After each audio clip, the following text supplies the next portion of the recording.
formation of crickets. Sounded pretty calm. Lunar crickets.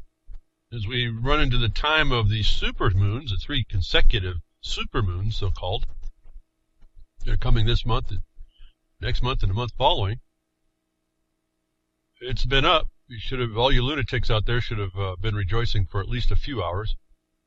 I only bring it up to point out that these are some interesting times, and there's people out there in the world over history and millennia that utilize these symbols and these things as hallmarks of their action, or inaction, actually. And our job, if we wish to choose to pick it up, is to identify what, even though we're supposed to be, that knowledge is occulted from us, is obstructed from our knowledge. The moon will be full at precisely 2:35 p.m. So we're a little bit before that. Noon o'clock Pacific here. It's a-coming.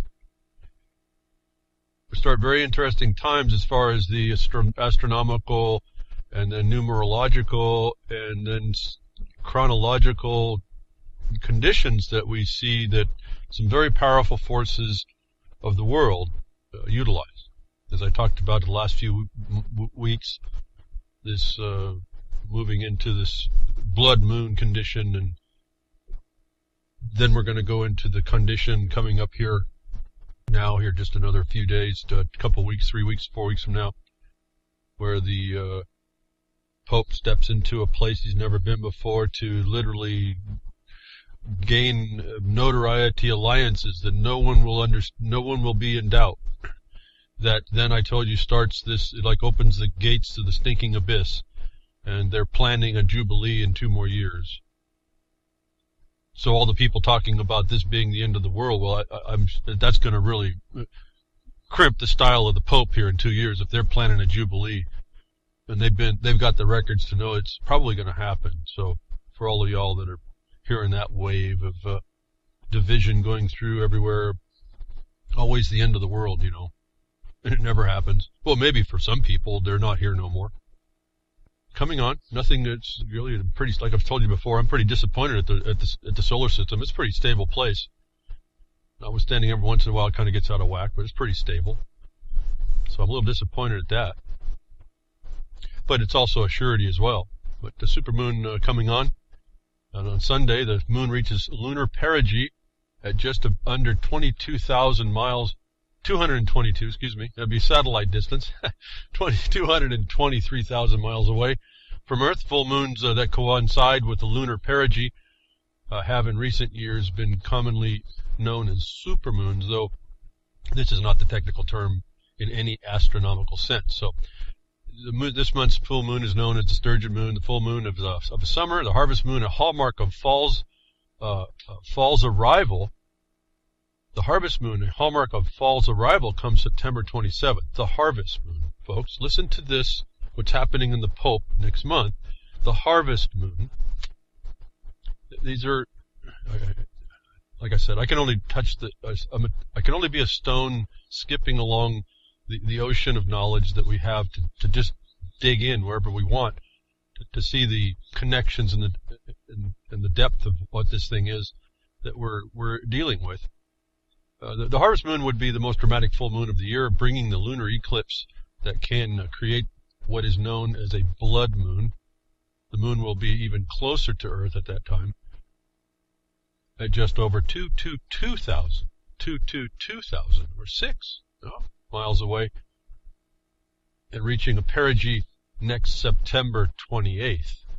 One more supermoon, October 27th, follows, but it will be slightly more distant than the previous 2. So very interesting little correlations of, if you will, extreme extent, and we're seeing that reflected in the actions of the people and the movers and shakers at this point of the world, and movers and shakers only because we sit silent to buy it. And I think that's really if I could get everyone to hear what I just said, I'd stop broadcasting. We're sitting silent by it, and we really need to be doing a whole lot more. Again, we're told the power is in the people. That was a notice to us, and yet nobody really paid attention to what that meant. Not the knowledge of it, because I said knowledge is not power. It's It's taking your knowledge and apply it. If I learned the totality of the knowledge of the universe, and unless it was to go sit on a rock and do nothing, when I got the idea, that's all I needed to do was go sit on a rock and do nothing. There's a dynamic in the world that if you're going to be affected by it, someone will eventually in this world come and try to take the rock that you're sitting on, if that's what you did. But all your knowledge of the whole universe wouldn't protect you from that animal nature that's going to come along, and you're going to have to know how to apply your knowledge. And so this is where we kind of sit and find our problem, that we sit by, and that which acts in the world takes the world. And I'm still a little bit naive enough to believe that there's enough people out here in the world that can bring it along, the idea of what America was, we were told about America, not what the fruition of it was, or actually not for us, but for them. If we were to actually press to get what we were told was there, and we can now see the renaissance, if you will, for this, the clarity of what was meant for us, if you must, would be to assert this. So we're not free to have being free from being free. We have to fight for it because someone wants to come and take it. And the only way we can do that is I can see you start individually, and you, like a drop of water. By yourself, you're not much. In the noonday sun, you evaporate back up into the masses of the ether again. But bunches of us all dropping and doing something can carve what we are told can carve the Grand Canyon, if you believe erosion carved that thing, and you don't have an electric universe type view as well. But anyway, we only know what we're told, and it wouldn't matter either way. The point is, what's the metaphor you want to use to really get you going? What's the thing that gets you to move on the wrong you see that needs to be right? That's what I'm trying to empower people. I touch all these stories. It's not just to do the news. It's not just to tell you what's out there. A lot of you already know it. But it's to try and find things within the news and tie it to something that shows you you're standing around doing nothing is letting these people get away with this. And we really can't allow that. We just can't. If we expect to, well, unless we if we think we can sneak out and then not have it affect us, if we think there's going to be a better day for tomorrow, whether or not you have offspring or not, and you want to leave a better place than you found it, or it was left to you, actually make it better for those offspring that you have, or the friends of you, or whatever, you're going to have to step up to make it so, because there's a group of people working under some fascinating ideology that's kind of an insanity that is actually the working member in the world right now that's going to change that for you it's going to be very quickly. In the scheme of things, it's pretty quickly, although they're taking a few hundred years. When they make the flip here, it'll be pretty quick what happens. And you're going to wish for the Middle Ages. As I said, we already live in the current Middle Ages, and the corporate collective consequence of our lack of diligence to maintain being free, not the way we're gave, but the way we would insist for ourselves, because that's in us to do. Now that just says it's an implied threat to you all, that if you don't, then it was never in you. And at some point, I don't know why you listen to me. If you don't, and a lot of people don't. A lot of people tune away. It's pretty amazing, and it's disheartening in a way and frustrating, but that's what happens. This is the reality. If you want to look for a reality, it's the one you have to deal with, whatever that is. The reality is people don't really like to hear that they have something that they have to do. We really have been brought up in a lowered state of awareness and conditioned to accept that conditioning and not respond. Not conditioned to not listen for the truth, and once we hear it, to disregard it and to not have a principle. And that's partly not our fault, but at some point you have to have a sense. There's an innate sense, I think, that speaks to us that we do know, whether we were ever told or not. You just know there's certain things you just don't do. There's not going to be no man-made law that'll tell you that was there before you, before all that. Like the antecedents condition, I tell you, people were antecedent government. They had to exist before they created the government. What they didn't understand is they were governments in themselves. And this is completely reflected in mining law. It's pretty when I think about it that way, the mining law was a really neat thing to come on to look at, and then develop a better awareness, consciousness about what the concept of property is and what man has done to set up this ability that we are able to have it with some sort of protection, because it was known that to have that protection allows people to utilize it in better ways than when it's just being trampled on with no planned use, nobody's intentioned use. And this is the insanity that you see, that people coming to a land believe they know better than the people on the land, or don't care at all and just want to take it. And they'll impose whatever, they'll trespass that there's no respect, and there's no care, and they just come and they take. And they abuse. And that seems to be the fallen nature that works in the world. And so we are here, I come every week to try and just touch on things in the news that show us what some of us that are researching it, our knowledge is confirmed, our research is confirmed, our intuitions are confirmed. Now, what do you do with all that? To confirm that in you as well. And a lot of you stay and listen, and a lot of you are working up how to work this through. And I appreciate all of that. And I just wish there was a ton more of us, because I really do believe we're in the day that it takes individual action on points of wrong being made right en masse that you can change to make the change. And I'm not talking Obama's change, that thing that falls through the hole in your pocket that was planned for you, you unkempt animal. Folks, it's right there. All you got to do is read the law. And thank you to a listener sending me email identifying the biological imposition that the military can put on you. And as soon as I saw the text, I knew it was coming out of Title 50. I encourage everybody, for as dry as legal is to read, you really have to. It's really a fascinating horror show when you understand what you're reading. And go read United States Code Title 50. Go read it, folks. There's a lot of what I talk about comes right through there. A lot of what I found came through that, but I came through international law and then got guided to Title 50. That's the United States Federal Code on how they are able to treat you and under what condition. That will support, again, and confirm my utilizing the Liber Code to guide you through how you're going to be treated. And then to explain to you that it's gotten so bad, they've thrown the Liber Code out, as we got at the memo for the NDAA on making you a presumed enemy of the state. Now, don't miss, as I wrote back in response to the emailer, and I wanted to identify people just because it's more private, and that's fine. Just know to go do this. Go research Title 50. You'll see it's a horror show in there. But it's the truth. It's what these people have given them license. These people in these positions of authority, they're just people under the cover of government who've given themselves license to crime. That when you see that, when you finally read it, you'll finally start to get what I've been saying and why it's so easy to call these guys out. You just know that they've just been given a license to brutalize and thug on you, and it's quite fine on them. And as long as you don't say no in some regard, then they're going to continue. And you look very carefully. There is notice provisions, which I'm not so sure that they follow, but the point is they're there. There's a false due process, but it's there. And that's what I tell you to go focus on. But don't miss the appendix. The appendix of Title 50. You got to go read that. It's the source of what we're dealing with. It focuses, again, why Title 50 says what it does. And then don't miss the little link on over.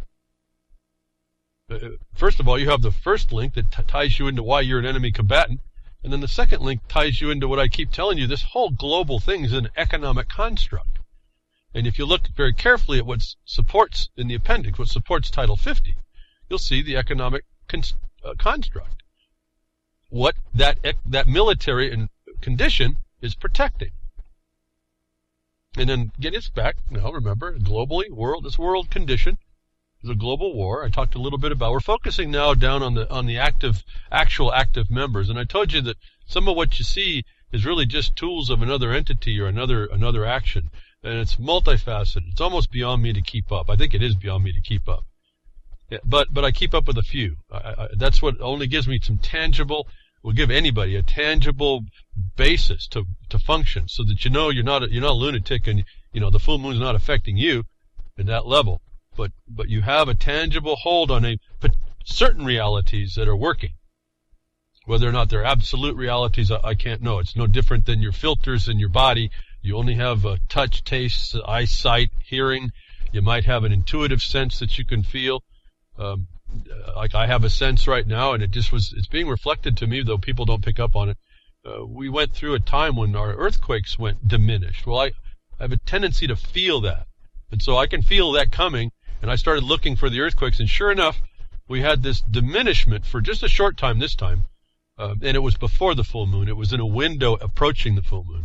Not that that has a tie to it, but again, there's lots going on. That I felt that we would have a diminishment of even 0.5, above 0.5, that in fact has been confirmed here this last week, and people are now kind of reflecting that. That we have this intuitive sense, this sense that we have, that we may not be able to put our finger on it, we may not be able to prove it, that we use, that science may not even understand or agree that it's there, but it's there. That forms part of our reality, whether or not anybody else can witness it. It forms our reality. That I try to bring more of these points out to give you more things to be able to feel that you can look at it in a way and start having trust in it as you exercise that muscle of sensory muscle. But it's limited. Our whole perception's limited by what we'll accept and what we're prejudiced by, the filters we put up, the things we won't look at, the things we do look at and then misinterpret, those kinds of responses. But again, before all this is going to have any chance of being a resistance, there has to be more people coming to listen to it, taking the information and starting to deal with it, coming to realizations. You actually have to come to a whole new mind awareness, and then dealing with that to drag yourself out of the stinking abyss that's been sucking everybody in. The force of the world is not gravity, it's the stinking abyss at this point. And we really have a lot to do in order to counter that. So, looking in the world, we have these things happening. I always find just little correlations. Sometimes you can tie them together, sometimes you can't. Information coming, not that it's based on the lunatic, or the lunar perigee going on, and the full moon, and all the neat names we give to these celestial things. But I found it really interesting that just this week, it didn't happen ever before, and I was always wondering why, but it just did happen. And the news is breaking today. Israel and Jordanian officers killed among al-Nusra commanders in Syrian airstrike. So it comes out, we know that we had Jordanian and Israeli and British fighters in Syria claiming to be these the groups that were the United States and Britain and whomever have set up in order to look like a terrorism attack on Syria, and they're actually the West, Zio West. And here today, coincidentally, with the full moon, is a story, or I call them windows, because there's a window of occurrence. You have to just understand that, and that's what you have to understand is going on when you're looking at a lot of these. The interference patterns happens in windows. They're never that perfect, and that's the interesting part of this that kind of throws other things off. However, Israel and Jordanian officers are now found killed when Syria attacked an al-Nusra center.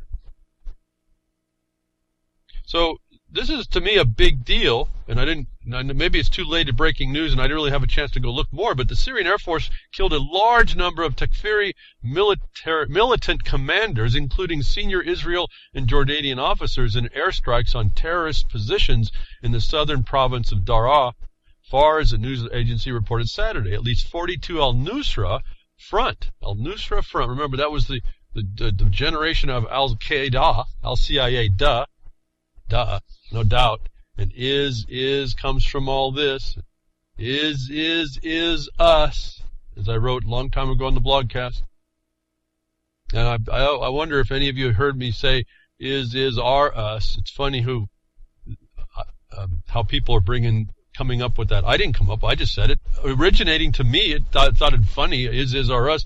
But it's funny how people take claim to these these quotes. I've been noticing pretty interesting. Well, I coined this phrase, but you didn't. I mean, I look back, lots of people have been talking about this stuff, and they phrase it comes natural to people. I'm not claiming those phrases. I'm just saying we all say this stuff, and we don't understand the power of the truth of what we say. But this is U.S. Is U.S. Is us. Is proven again here that it's also Zio West, and it's been allowed to fester. That we have 3 Israeli and Jordanian officers killed in this attack by the Syrian army against people that are attacking them. These are those so-called moderate rebels. Now, if they have a black flag on one hand and a gun, they're a terrorist. If they have a black flag and a gun and waving an American flag, they're a moderate rebel. Okay, well, we just found the moderate rebels are being trained and run by Israeli and Jordanian officers. And I want to point this out, not because, it may matter to anybody anywhere else, but to me, again, the mirror, don't think that this deception isn't happening in the United States of America or Zio West itself. The governments themselves are as set up. Those elements, those working weapons that we don't, the silent weapons against us we don't know, are here. That the denial, and then Syria finally hits the right place and breaks open the truth. And this is what you have to understand you're up against wherever you go. These people have had a long-term time to figure out how to do what they do when they're wanting to take down other people. This evil that's in the world. And so I thought this was a very big breaking story this morning that we have, and I have to just go on the idea that that's a truthful story, and maybe we should maybe temper that a little bit. Maybe it's just more propaganda, but I have a suspicion it's really not. And so this brings up the idea, as I said, be careful what you think is. Because is us, is U.S., the elements and the faces that they put on all these, the tools they use, the constructs that are made, point us right back to the same military general that's in the world that's causing the things that we see to happen. And it's why when normal people, which I would consider normal, having a peaceful, caring nature, keep to themselves, would work hard, if given a chance, would help anybody that they can as they will, kind of volunteer all that stuff, that charity side of us. The problem with my life is that was really more of where I lived, is lots of people cared about each other. We just took care of what was going on amongst each other.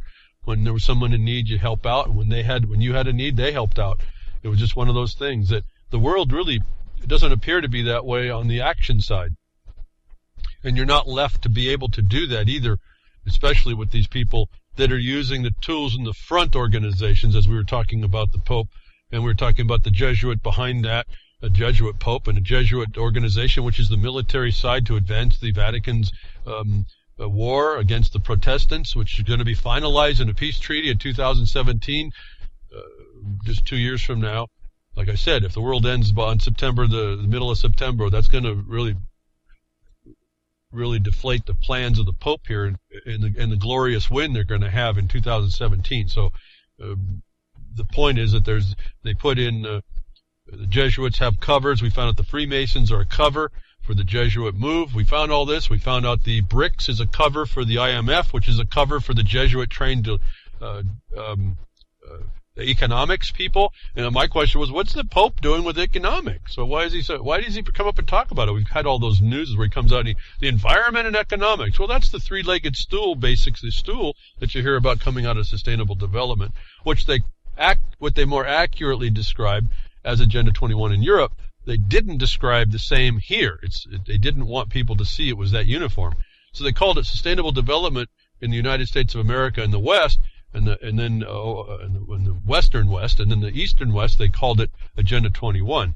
And then they decided that in Chapter 7 they'd bring security to everybody, and that's where everyone loses everything unless it's being protected by these people, these organizations. So these organizations are fronts.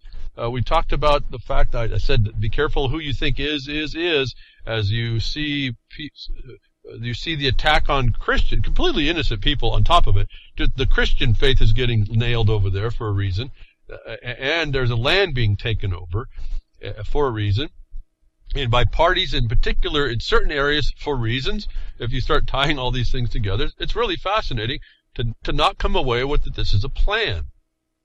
And so I've already told you a long time ago, keep categories of possibility and probability in your mind. You don't have to make a decision. You have to make some decisions. You don't have to make final judgments, and you can move along in the world fairly well with good ideas that seem that you have done the due diligence, not just swallowed every lure to come your way and every bait that comes your way, but really did the work. You can go and do the work it takes in order to see for yourself and be truthful to yourself about what the truth and the reality is that you see, that is more to what the reality is you're dealing with. And this is one of them I've found, and I finally got to the point after all these years of broadcasting to be a little bit more forward with it, because it's not about being right or wrong, or it's about you. I lose a lot of people from listeners. I've lost a lot of listeners over the years. I don't know why. No one comes and tells me why I never get an email saying why they hate me or why they can't listen to me or any of that stuff. They just go away, and I have to get conjecture. But the point, it's about the listener has to understand, if I'm wrong, y'all shouldn't be listening to me. You should know why. But if I'm right and you don't understand that, and I'm correct in most of what I'm saying, we're in some real difficulty here. And so I can only hope that people stick around long enough to hear some of the truth and carry it with them. And I know there's a learning process that if what I'm seeing is correct, and we focus on the wrong thing here, we'll be losing the battle. We can win the battle. We're going to lose this war, and this war is for you. This is not for what you believe. It's for you. And so I've been able to turn now a little bit more focus, even though I've been talking over the years about this Vatican, the Pope, the Holy See, the relationships. I haven't been putting out as much information up until this year. When I saw, I told you, the news article came out early in the year. I said, here comes the Pope. Watch out. This is it. This is when they're now going to make the push. The guy rises to the top. And now, as you've seen going on, with the battles all over the world going on, all the wars against all kinds of things going on in the world, this guy sits here talking about peace, and when you look deep enough, he's talking about economic order, he's talking about environment, he's talking about doesn't talk about all the things about the environment he should be talking about. He talks about fraud, he talks about things that are advancing this plunder. Right? I mean, if he was coming out, and if you read Title 50, if he was coming out in the world, and I know he knows about Title 50, he probably helped write it. Not him, but, the government. When he would come out and say that the United States Code Title 50 is the biggest abomination against people I've ever read. And he doesn't. And then when you find out that Title 50, that biggest abomination against people, I didn't say humanity, understand me here very clearly. I said the people. He doesn't talk to people. He talks to little monsters, humanity, because he's the farmer, and not him alone. All the minions that come under this ideology that believes that you little animal monsters are the problem, and they're going to tax you for it, and they're going to parasitically feed off of you because of that. That all these wars you see can be tied back around, and you see the same players doing this. There's a high probability they're all tied to the same plan, cannot escape you. And if it does, please do some more research to find out. So where am I going? But another news article. As people start to see this, they actually say the situation. I've identified now for you in the past weeks that the President of the United States, the commander-in-chief of the biggest thug and organized crime syndicate that I can understand in the world, maybe short of Genghis Khan on horses, with the better technology. Maybe worse than that. There's even worse things. But for us right now, the biggest thug and brute in the world has become the United States government for a reason.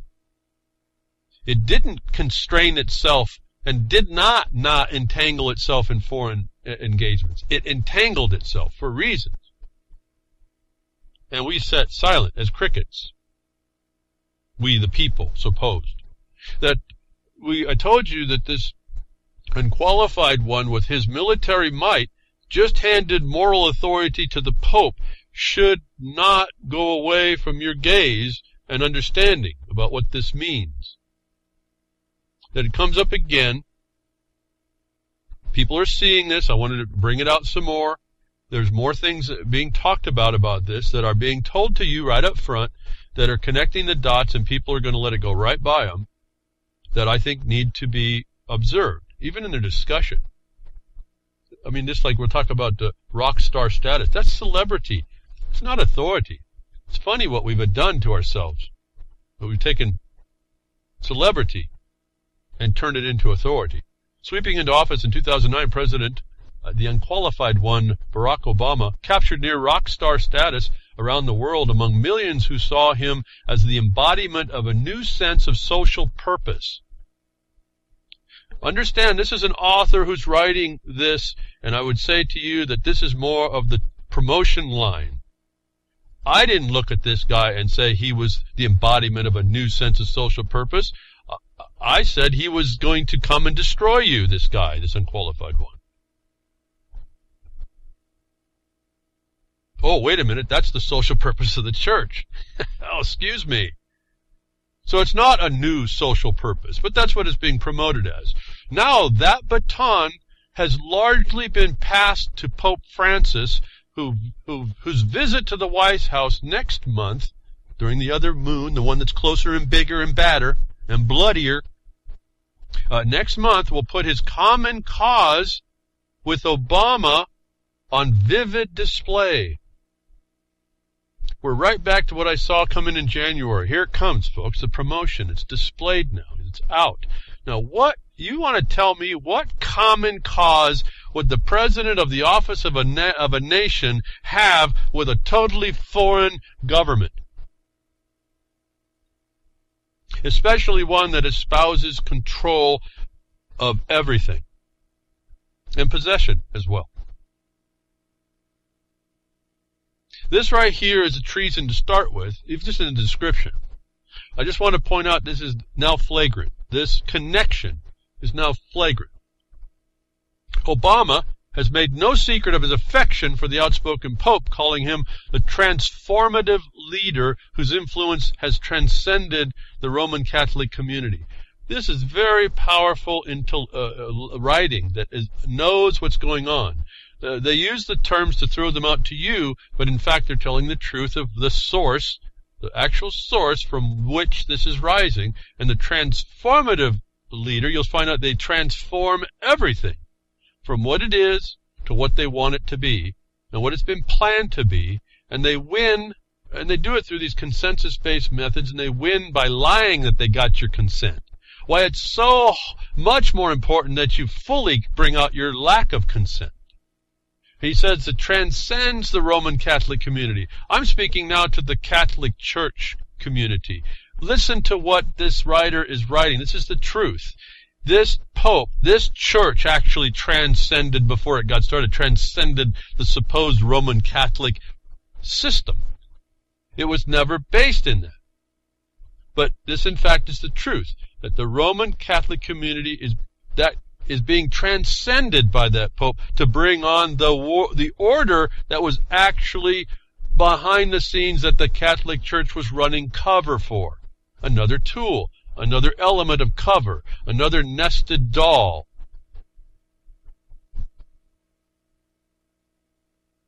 The Pope has embraced many of the issues Obama has sought to advance, including global warming, poverty, and diplomacy with Iran and Cuba.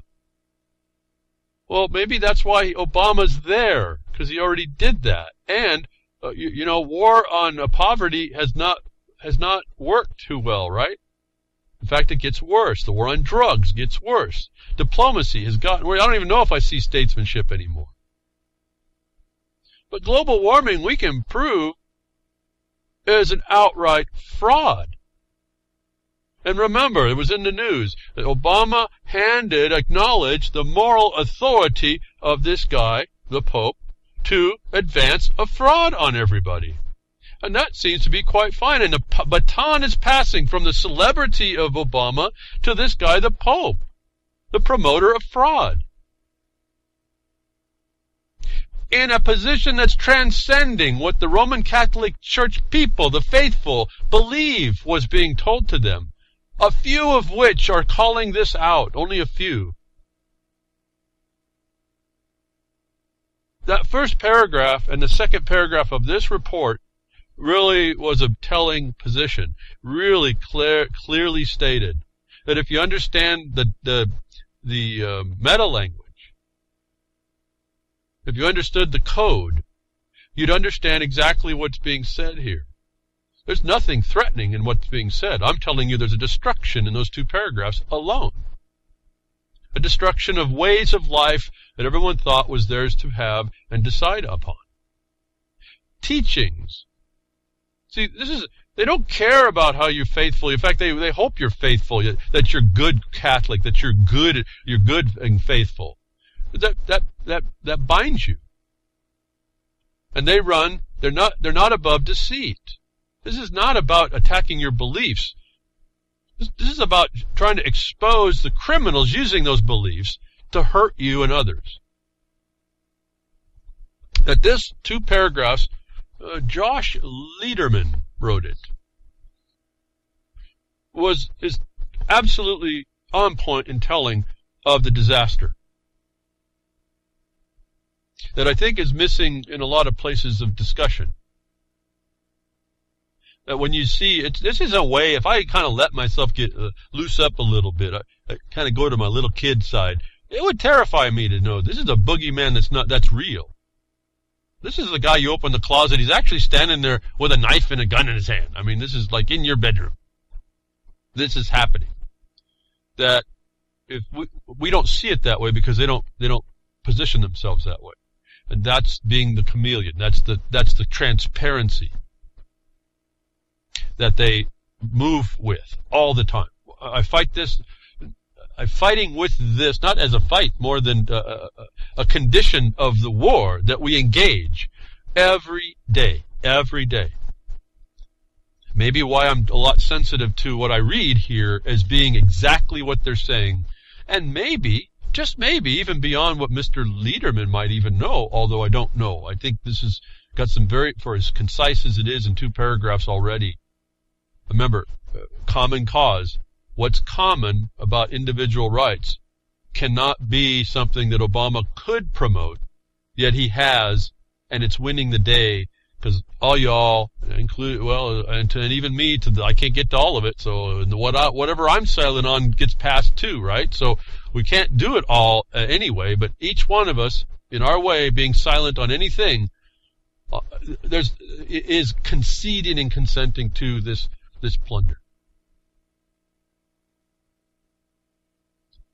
Pope Francis has breathed new life into what I believe is a central mission of our faith, Catholic social doctrine, Joe Biden, Vice President, said to the Associated Press. Catholic social doctrine. That's not just Catholic doctrine, that's Catholic social doctrine. Do you even know what that is? Well, when you look at what it is, it's not Catholic doctrine at all, even though that's perturbed as well. That's another front. See, this is all the point.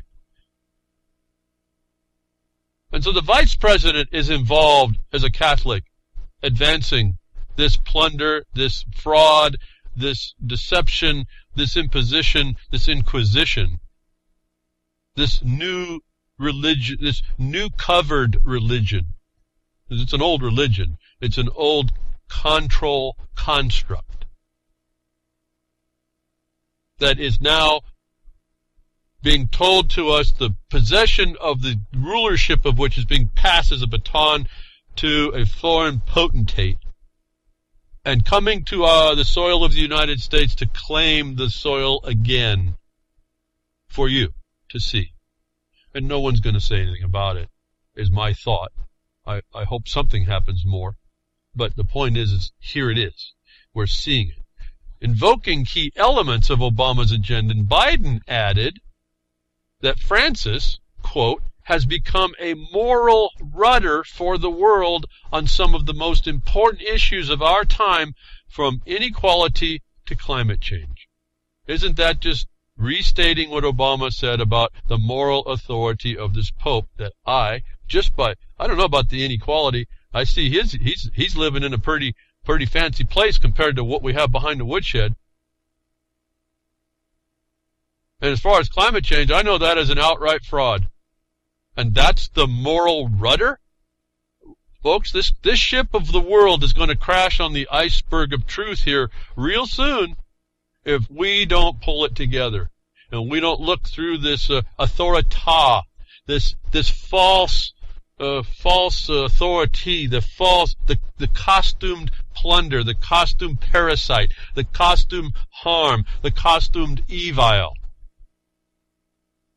You see, there's really no distinction between the United States and its moral beliefs now than with the Pope plunderer that is coming to the United States to claim the land as a reclaiming of the land of control, utilizing the biggest thug and brute that the world has ever known in the United States military to enforce the plunder on all y'all. And I keep hearing we have a Second Amendment, and the Japanese, said we're not going to invade America because there'd be a gun behind every blade of grass. Yeah, blah, blah, blah. You folks don't even know what's happening. They've mowed the lawn. There ain't no blade of grass. You didn't even know it. They've got technology out now that just absolutely control whatever you thought you got going, because you got yourself too complacent and too comfortable in having others decide for you what's going on. That, again, these first couple paragraphs of this article were very telling. And these things that I find here, if you don't see, I see them as evidence. This is the discussion, the admission from their very own lips of what they are doing to you. And it's only that when you know the meta-language, as I call it, the code, the magic code that they use in order to get right, be transparent to you, not only your mind, but your intention and your action, most importantly. And the criminals, and that criminals are inside the criminals organization is around us, is the same point as we come along. All these reports come right together. Climate change expert sentenced to 32 months for fraud says lying was a rush. Now, interesting, climate change expert sentenced to 32 months for fraud. Just the fact that he promoted climate change would have been a fraud. But see, the legalized system doesn't believe that's enough. He had to lie about something else. And this is where I start looking at it more of a military operation. The EPA is just one of the regiments that's out there running down people. This is an officer that was inside the organization that exposed the organization. And so now he's going to get punished. And that's the only punishment that comes to a military force under the Lieber Code. If you're looking for a guideline, that's why I say go to the Lieber Code. It'll tell you exactly the limit. It'll explain why cops execute people, why they don't get really actually held accountable, why the system, there's no accountability, why judges are immune. Again, remember, the judges are immune as long as they follow the orders of the general. You fall outside of protecting this, outside of securing the security of the occupying force, they'll kill you. And if you don't, you're protected. Why? There's what appears to be two classes of judgment in this country. The EPA's highest paid employee and a leading expert on climate change, he's an expert in fraud, was sentenced to 32 months in federal prison Wednesday for lying to his bosses and saying he was a CIA spy working in Pakistan so he could avoid doing his real job, which was to lie about a fraud and promote it as not the fraud. So what happened here is he got hit not for promoting a fraud, but for lying to his bosses about not promoting the fraud. And now he got in trouble. And you're going to see the very same thing. So I don't remember now where it was. A cop somewhere went and beat up some women. A bunch of cops beat up some women. A couple of them it was on tape. And what they got hit for was not beating up the women in the street. They got hit for lying on the reports about beating up the women in the street. So look very carefully at what you're told in the news. They tell you what the guidelines are, what the parameters are. So I bring this stuff. I don't bring this to tell you that some EPA guy lied. I tell you that this is here as evidence that this structure, this function exists, the limits exist, the constraints, the actual accountability is noticed to you in here, and you need to take stock of that. You want to take real stock, not this derivative stuff and they put on Wall Street. I'm talking the real stuff. You take note of all this as evidence. You write it down, and you take a list, and you keep it up. I say write it down because you really do need to make a record, but because I didn't do that, and I found the failure of not doing that. But so I got to work a lot harder on the other side to produce it all back up again. But here we have. So I'm not telling you this story because that EPA guy finally got 32 months for saying he didn't go to work, saying he was a CIA operative asset, and then he wasn't. I'm telling you that this is the limit of what happens when you work within the military occupation and lie to the occupation. I tell you about the Clean Water Act. If you don't tell that you, as a sewage treatment plant, you don't tell that you spilled, so-called spilled sewage, they'll nail you. You get the execution of that pretty quick. But if you tell them, it's okay. It's fine. Because it's all about accountability. Accounting on the bean counter side, the economy. Why the Pope is so involved. Go look at Title 50. So this fraud, we got the fraud of climate change. The fraudster got hit for being a fraud against the organization, imposing fraudulently upon you. And we understand now the mechanisms that come from that, again, is the Pope. Just remember, the Pope is the moral authority supporting all this. He's coming to do this. And this is just one of the things. Go look at Chapter 7 under Security of the Agenda 21. It'll tell you all the subject matter areas of your life these people work to control, and they're utilizing the biggest thug, bully, and brute in the United States military to enforce it worldwide.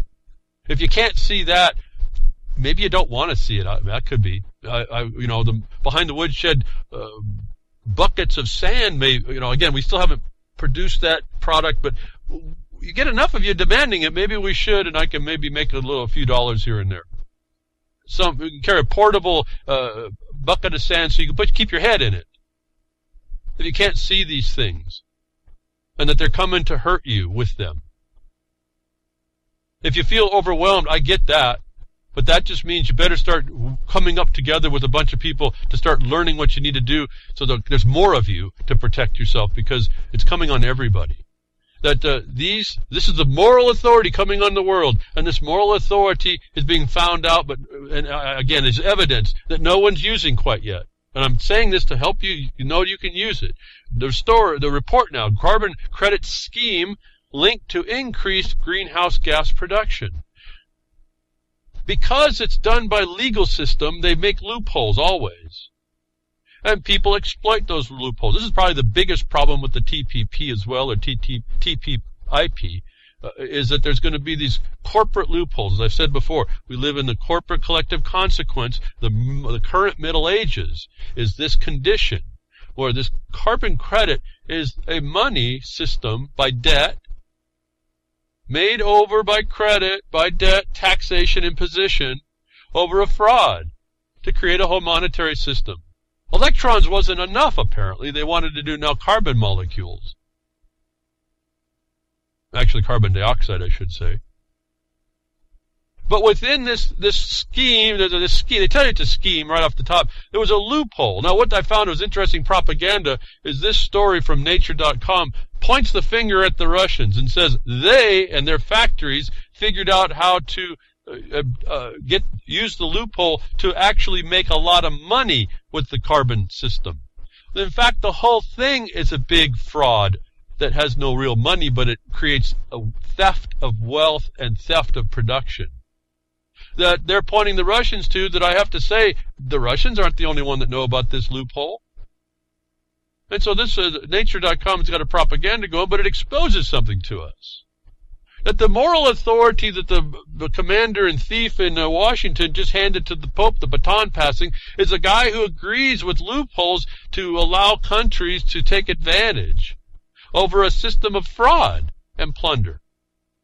So remember this moral authority that's coming to America to control your life. This is coming here next month.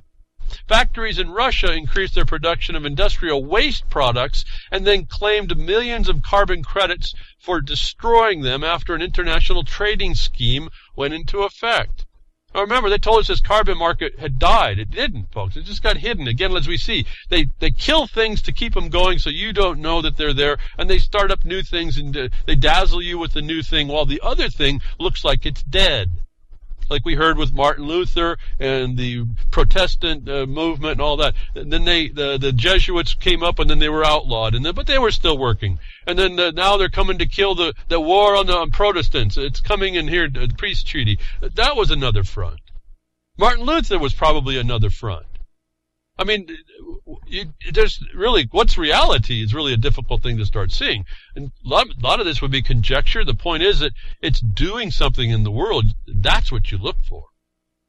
That the focusing on, understand what's going on here. They're spending energy to make chemicals, to destroy the chemicals in order to take the carbon credits for the carbon that it's sequestered by destroying the chemicals to get tax loophole credits in order to make money, because those credits were at one time worth $20 a ton credit.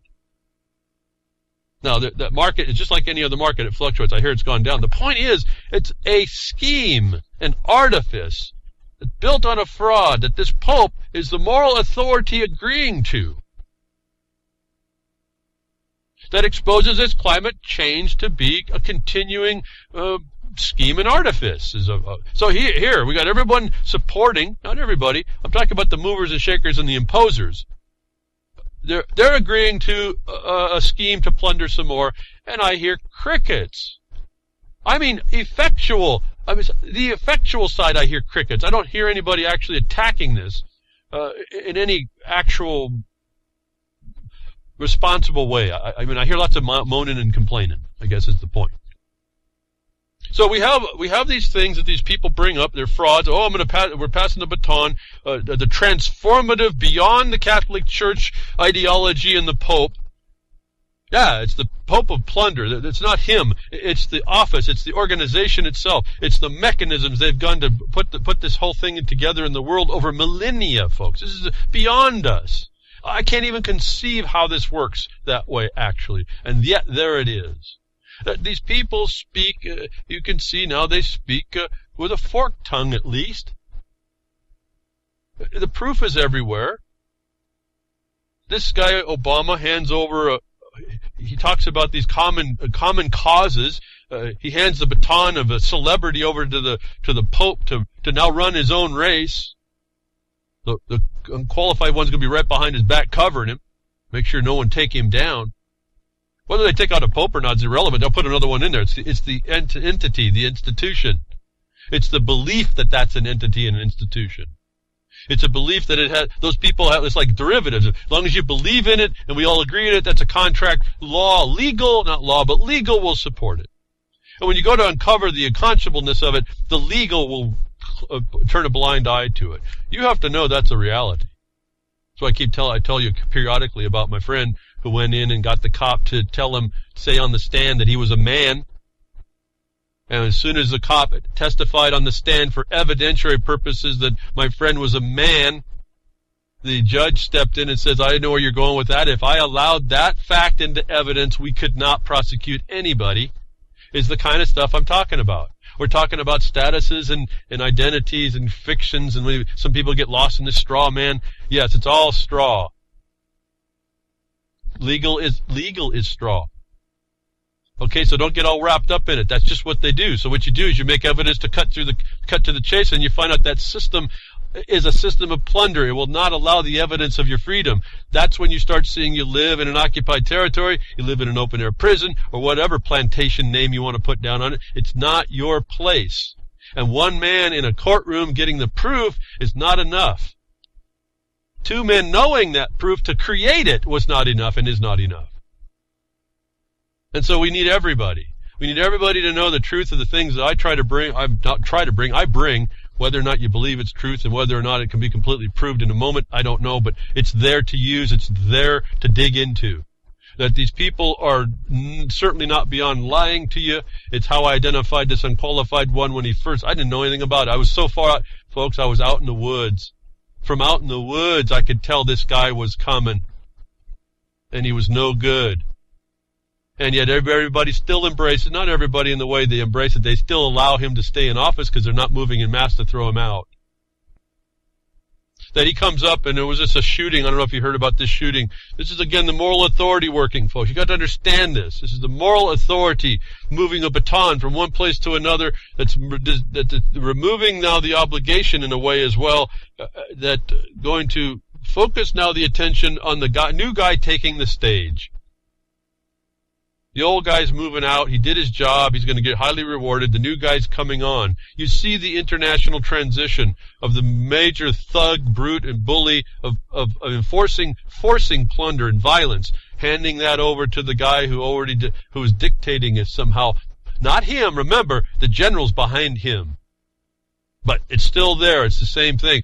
There's a shooting in Virginia, and I can't believe it myself. What little bit of video I've seen, I can't believe it. And we know the hoax thing and all this other stuff. But this shooting was interesting in a couple of reasons. It was some guy, disgruntled gay guy, black man as well, hitting all the current racist societal points, social points as well on this issue. Shoots a reporter and her cameraman, point blank range. There's video at 11 type stuff. They're saying it's a GoPro camera that does it. I don't recognize the format as a GoPro, so I've got lots of problems. I also don't recognize it as being something that was it was the lineup over the gun that they show looked two first person shooter that you can now see can be done live on the internet. There's actually I found a link. First person shooters can be done live to people, and it's I know it's made up. They do it like zombie type scenarios, but you can just change the characters and it would look identical. That the camera is sitting over the camera, it's not sitting on top of the center of the head. And so we have this other view that as a camera operator, I start looking at this kind of stuff, that the hand doesn't even look like the guy they said it was supposed to be doing it. But somebody, supposedly some disgruntled past worker, shoots a reporter and their cameraman to death, and it becomes a big deal. Well, also in a few days, it's starting to slip from the news. I think they're being found out. And I won't go through a lot of this on that. There's other people that are doing this on the internet. You can find it if you want. To me, it was just a first shooter video game we were watching. They're bringing it live. Whether or not people died or not, it's irrelevant to me. But this was also pointing out, remember that the military just called out, no matter who they claim did it, the socially prejudiced, the disabled people that were, as you see them bring up, well, now we have rights, and the gays and the blacks are now having the big issue. This is all division. This is not the issues. This is what they want you to believe. Then the whites want to have their share, and everyone else wants to have. Then then the cops have their matter. Well, folks, how about we just get rid of the fraud and the plunder? We stop being stupid about what we're seeing. But the gun, the gun thing comes out. They shoot. That's going to be. First of all, you're going to hear within moments. You're going to hear the government talk about gun control. Well, sure enough, the one that supposedly had the moral authority to pass on to the Pope as a baton, it comes right out and said, "The shooting breaks my heart." The qualified one said, "When the shooting death of two TV journalists breaks my heart," adding that the U.S. gun deaths dwarf those related to terrorism. It breaks my heart every time you read or hear about these kinds of incidents, Obama said in an interview with the Philadelphia. Well, let me just jump in. I'm not going to even talk too much about this more than to point out that U.S. gun deaths dwarf those related to terrorism. Cop-created deaths, executions, have dwarfed the deaths created to terrorism before these 9/11 impositions. He's not interested in that. It doesn't break his heart that people are dying at the hands of cops every day. It doesn't break his heart that there isn't some sanity brought to the issue. It doesn't break his heart that he actually fosters this kind of condition. But it breaks his heart that the U.S. gun deaths dwarf those related to terrorism. I think he's lying there too, because the cops are part of the terrorism. Remember, it's the war of terror, not the war on terror. And they're willing to lie about everything, as we find out Israel and the Jordanian officers to advancing al-Nusra against Syria. The war that they wouldn't use cruise missiles on, and then they dissolved that one, and they just kept fighting. Some of us didn't are recognizing the sleight of hand. Some of us don't understand where the P is in the cup. In fact, the P's not in the cup, is it? Some of us know the cups are just there to keep the game transparent to us, that the P's not even there. It's a scam. It's sleight of hand. And until we start figuring it out and move against this nonsense in proper ways, not emotional ways, but in proper substantial ways, principled ways, this is going to continue, and it's coming very quickly. I don't know when it all and how it all, but I can tell you that it's going to happen. This is happening. The condition and the continuance is going on. This guy comes out and says, it breaks my heart. The U.S. gun deaths dwarf those related to terror. He doesn't think it doesn't break his heart that cops are killing more people every day here in the United States of America than they have killed anywhere in the world. And then when you look over what a sad commentary over nothing. Over just the fact, just cause, folks. Just cause, just cause. And he doesn't have a broken heart over that. And I thought that part was fascinating. I'll move on. It keeps going. The meme starts. You get the gun. Obviously, you're going to have some people coming out don't want guns. Governor Terry McAuliffe admits not knowing how gunmen acquired the firearm, but he now calls for more gun control. So these people don't need a reality, don't need a foundation of information to push an agenda. They don't care that the position is fraudulent either. These are the moral authority batons that are being handed to this Pope, and the Pope is accepting them to show you these people are diabolical. And I hear crickets. I hear lots of talk about all the nonsense. I don't hear action on the substantive points, on the material points. Just hours after the gunman shot and killed WDBJ TV's Allison Parker and Adam Ward just off camera during a live interview, Governor Terry McAuliffe admitted not knowing anything about how the gunman got his gun, yet the governor stressed that more gun controls, specifically background checks, are needed. Well, they're not background checks, folks. That's the other problem. But let me just move back up to something that really caught my mind. It's really kind of tweaked me out a little bit. Not so much to lose it, just to tweak it out of how consistent all this. I think the people that are writing the scripts have just run out of names. And so now they're regurgitating names. It's happening so fast. They're just using names off the last fake thing. Allison Parker and Adam Ward. Wasn't there a dad named Parker in the Sandy hoax? And wasn't there an Adam Lanza in a Sandy hoax? They're using these names as well. So these politicians who support, who are looking to support gun control are usually, they just come out. They already know this is happening. They already know to look for it, even if it was going to be, even if it was real. They know to be listening for these things so they can bring this agenda. Well, let me just point out something. This moral authority, this baton that's handed to the Pope, is also in the UN. Remember, the Holy See sits as an advisor influence of the UN. It's really just an administrative arm, I think, of the UN is of the Vatican, the Holy See. And remember, the UN agrees to have a knot tied in the barrel of a pistol. In other words, they are into no arms. As you know, we just recently this unqualified one also went over in support of the Small Arms Treaty, which supposedly doesn't allow these supposed killing weapons, these assault weapons to come in, military weapons to come into the United States or any country. This is the mythology that's gone on that's international, that the unqualified one agrees to. It's the common cause to have no guns, that this guy, I understand, is a Democrat. He's apparently he's in the same vein. That is a condition and consistency across the board as to the common cause administered by the UN, which also this Pope agrees with. If you don't see the consistent jurisdictional trespasses going on here, you don't understand what treason is.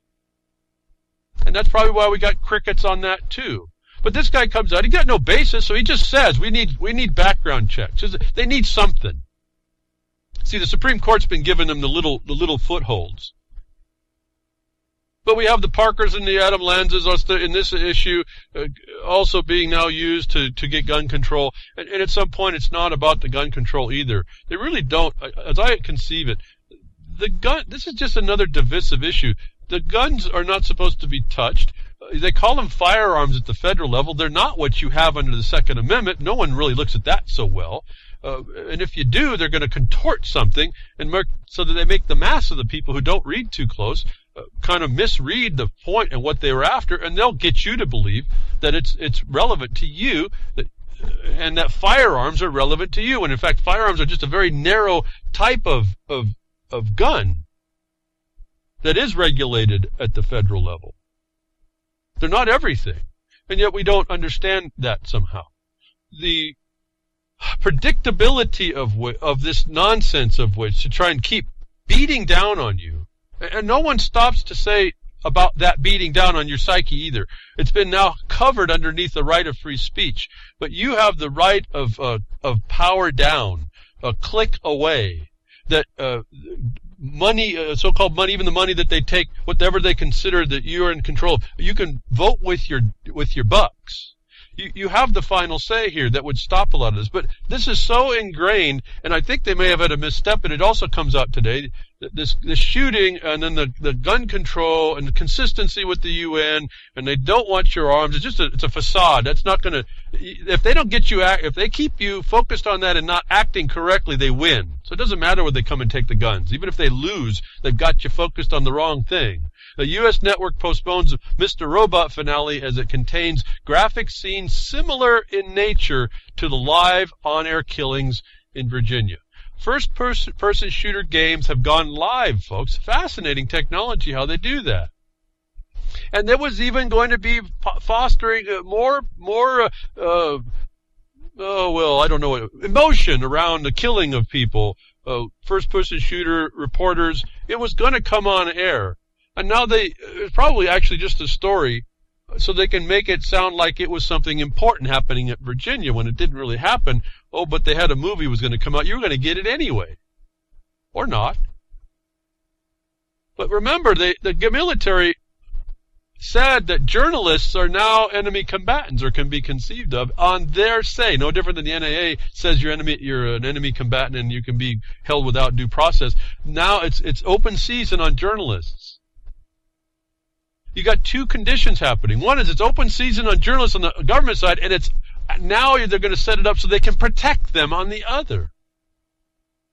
And you go against a journalist, you say something against a journalist, you may find that you're going to be on the end of a control system soon. My heart breaks because 2 journalists died. Yeah, well, they lost a couple of their soldiers also. Understand the dynamic. They call them enemies, and they're also their soldiers. These are spies, if you will. And aren't they? Boy, they're right on the tip of the spear for information gathering. They're right on the tip of the spear for propaganda promotion. These people are brilliant at their execution. I mean, truly, really, it astonishes me how evil brilliance works. It's beyond me. I couldn't compete with it. I'm just trying to identify it, just to try to see if I can get it to stop or just not let it run me down. How about you? That we have, it breaks his heart. Oh, it was going to be promoted on a TV show, which now they're going to now use to say, oh, we're not going to show that now because we want to be sensitive to the issue that it was a fraud, never really happened, to give it more importance. Well, all the time it's going on just this week as well, North Dakota just made it perfectly legal for cops to arm drones with weapons.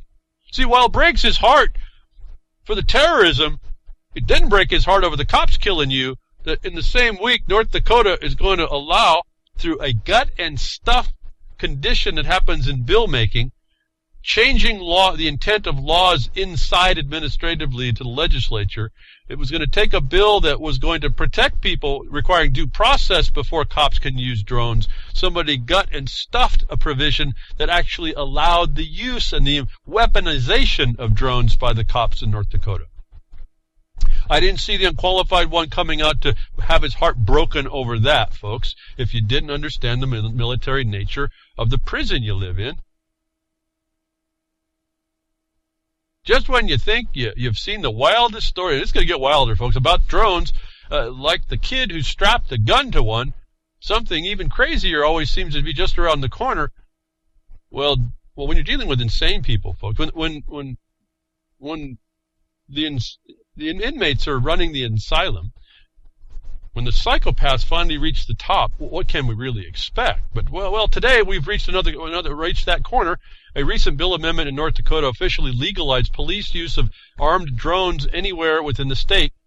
This is no joke. Cops in North Dakota now have the legal ability to tase lawbreakers with unmanned aircraft. Now, again, I could read all this stuff. You can read how it happened, the gut and stuff, all that. It's there. This is what we found out in 2013, and this is where I learned to be very, very careful. In fact, I backed off from being considerate of actually doing bills because they could have this happen. If you're not in control of the system will take a bill and will change it to its needs. That I realized that it's not writing bills and suggesting bills may not be the best thing to do if you have nobody inside that can actually protect that bill. That you can read how that works, but here we are.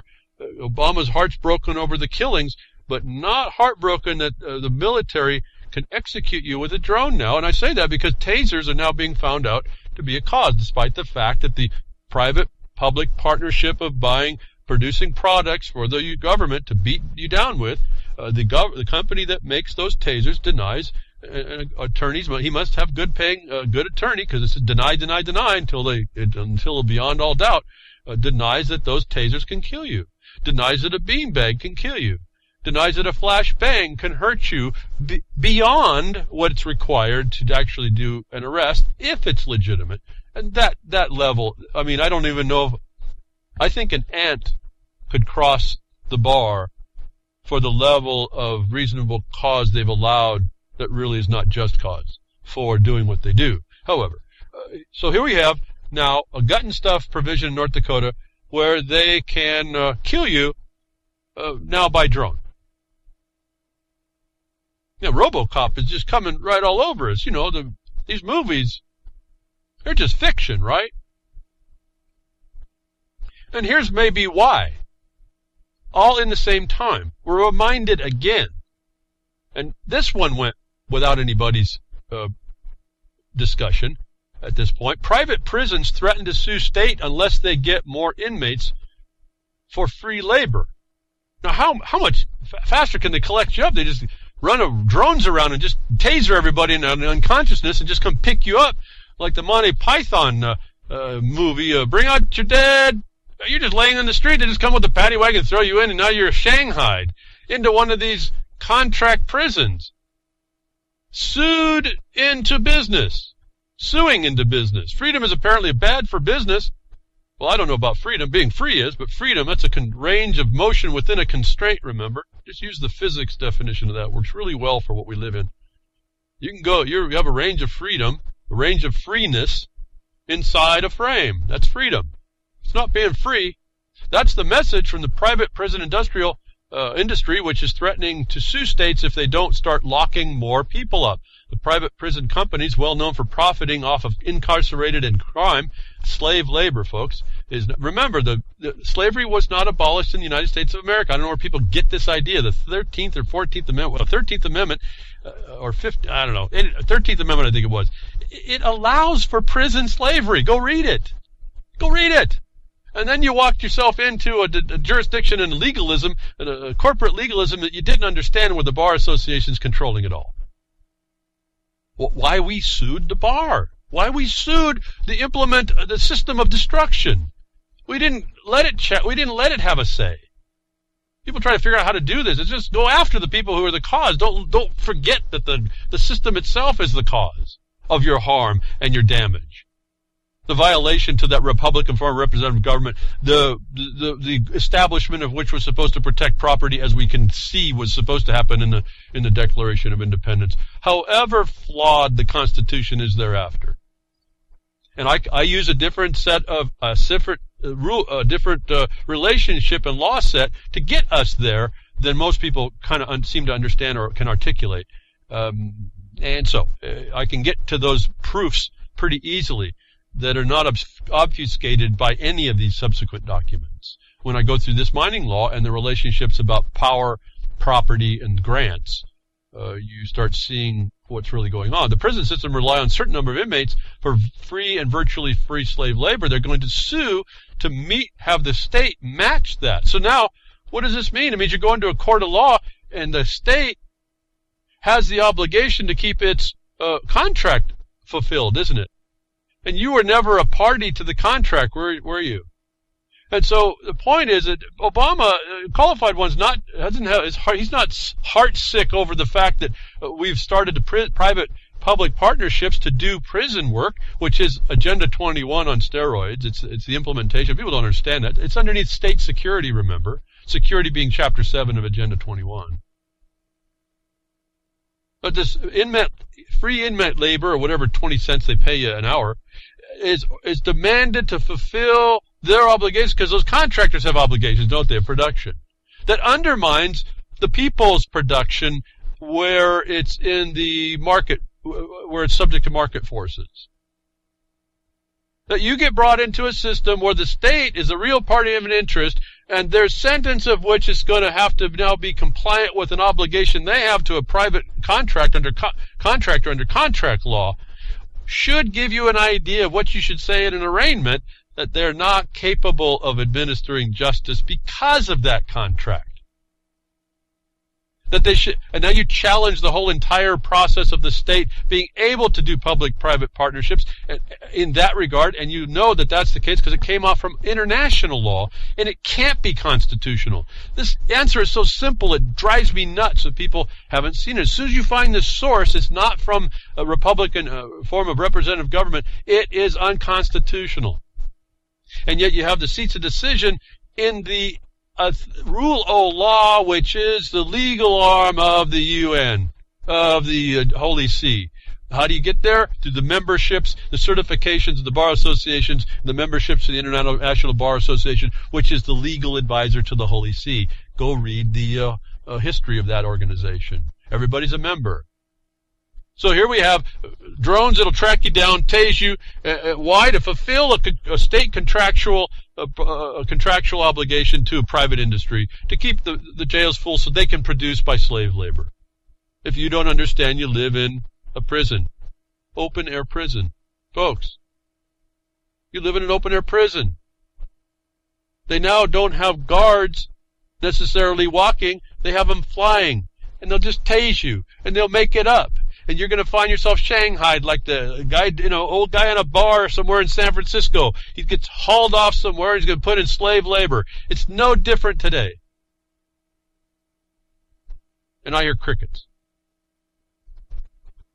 I told you also, this is coming to a point. They're going to use lots of excuses to bring it to the point. For two reasons, two things are going to happen at least, certainly more. One is people aren't going to take it no more. They'll use whatever excuse they want, and they're going to go nuts. The least stable among us are going to start to act out. Two things will happen there. Those people will start acting out, and then the rest of us will pay for it because they'll have to clamp down on it. And we are seeing an increase, as I stated long ago, we're seeing an increase in the least stable amongst us. Or those people that are just finally fed up and aren't going to take it anymore. And there's part of me that says this is the way, this is what you have to do if you stand up, or if you got a right cause, and this is what you have to do to stop a criminal, a felon, and this is what you have to do. But it seems to me the least stable, least mentally stable, are the ones that are going to trip first. This is what's been going on. They're actually claiming in this report that it's increasing. It's confirming what I told you was going to start happening, and the government's going to use this again to put more control. Where it was breaking here yesterday or so, a Texas sheriff deputy was assassinated while pumping gas. He was in uniform. Now, they supposedly tracked the guy down, and And yet, when you look very carefully, they tracked down someone by putting the call out looking for a pickup. And so they got phone calls in, and they found a color pickup that matched the description, and they went in and arrested that one. And that one was saying, I didn't do anything, I was right here. The mother says, no, he's never left the house. And yet this one's going to be picked up and hauled off. They didn't use the drone for this. They had a bunch of people searching him out. But you know what? There's no actual connection between the scene of the crime and where that pickup was in the driveway. And yet this guy got arrested anyway. And this is your world. It doesn't matter if you do anything. They just pin it on you. And I'm one to believe you're innocent until proven guilty. In this case, I want to know that someone tracked you. It was like some helicopter pilot, not the pilot, the passenger, because the pilot's flying the damn crap, but someone in the passenger seat had seen you 100% of the time go from where you killed this cop over to your house and run into your house. That would be a link, an evidentiary link in the chain that, given that I can trust your word, would kind of lock that in. That is missing. Notwithstanding the two witnesses saying that couldn't happen. Can we believe the witnesses? Well, I don't know, but we're supposed to be innocent to our own testimony at this point. That it's coming out, folks. People are just walking up to cops and shooting them. Whatever the excuse given here is because of the Ferguson thing. I don't believe it, but that's what's going on. See, they keep developing a support for the memes and the reasons and the so-called justification to continue the pressure on your way of life. And then on the other hand, we have the people. Now, I'm hoping in some regard the jury looks at that, and unless they have a ton of evidence, again, I'm getting to the point I can't believe anything the cops, the government do. They said they found guns at the house on this point, and I need to clarify this because we're talking evidence now. They said they found guns. We don't know. I mean, what do we know? If it was a whole of a setup, they had the guns. I mean, they just plant them on you, right? We hear that all the time. So I can't even agree with that there might be evidence that the government can create, that they're not interfering with. They're the real party and interest behind this. Now, consider this in the context of having a contract with a private contractor that's now a court order that says that you got to keep your prisons filled. Why wouldn't they set you up? What is your protection? Well, what has been your protection has been that they've refrained from doing what they can do now. They've always been able to do this if you haven't figured that part out. But a jury's going to have to look at this, and I hope they take the requirement to make the chain of evidence literal, and they connect up somebody is connected up with somebody's visual sight, that the one who did the execution was the guy that they eventually got, and there was no failure in the sight or proof of the identity where no one actually saw the moving from the point of the crime to where someone was actually picked up. Because without this jury, even though it's as weakened as it is, and I told you that a state reported that the state already got rid of it. I think in California, the state got rid of the grand jury because it can be this protection. For as weak and ignorant as it is, it's still there. I hope the jury for this guy, if this is the case, and we're hearing a crime going down already, the mother says, and she's telling the truth, that her son was right there with her the whole time, and he's saying he didn't go anywhere. That I hope that a jury sits there that's what it was sitting there, to protect against the state doing exactly as it's getting away with now. That we see evidence of the fact a few days ago, a week ago or so, we see that the jury is important. And so at some level, if you're integrated and you are being picked, you may want to engage as a juror.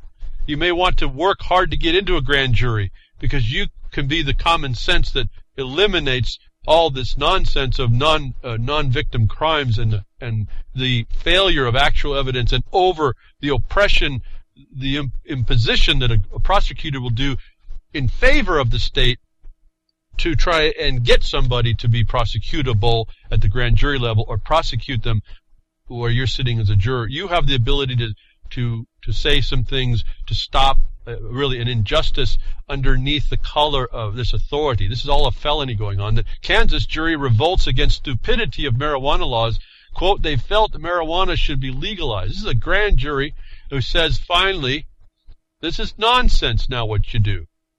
Your war on, I don't know if this is all part of the discussion, but to me, your war on drugs has failed. This is nonsense. Stop it. And thank you again to all the people that have been standing up to get, for as bad as some of these laws are for marijuana, and the fact that they didn't just stop criminalizing it completely, eliminate all law against it. That would have been the answer. That you partially legalized it. At least gave the idea that it does have cause, it does have a purpose in society, and it isn't just what governments say. That a jury in Kansas, a grand jury, said, prosecutor, this is nonsense. Mostly white, middle-class, middle-aged jury went into full rebellion against the prosecutor, stating that they wouldn't convict even if the client's guilt was proven beyond a reasonable doubt. It was a fascinating statement all alone, but the power of the grand jury that California wants to get rid of, remember, or did get rid of, remember, by rule. And why you see the substance underneath of why you have to have a jury trial is so important, notwithstanding the tailored condition of the jury, the ignorant condition, and the status of a jury. The status of a jury anymore picked by the Department of Motor Vehicles Code is of a privileged class in business within the corporation of the state for business purposes. Did you get that, folks? That's why you have no jury. They presume you to be a commerce entity by agreeing to that when you arraign yourself and not questioning that. So, as I get back to the point, the contract to fulfill the obligation to a private company for bed space would be why I would challenge the ability of the court to even take jurisdiction over that conflict of interest. Because that's not brought in by a jury at all. You're in there because some cop wrote a piece of paper and testified sworn testimony that the ticket captured you. You got to look at how these paperwork. The ticket captures the person. And nobody really understands that the pre-plea remedy and avoidance is to go and say, well, no, those are from fraudulent representations on that ticket. I'm not doing this. I'm not this. I'm deny. It's not been shown I'm this. I've not been shown you deny this, and this. You deny the presumptions are sitting there, and then if you're better, really sharp, you have more proof that they don't, and you start outing this whole commercial nexus. No different than the marijuana, as I told you before. What they've gotten beyond people was they would list up all the elements for commercial activity, and no one would go in and say, "But I didn't do any of that."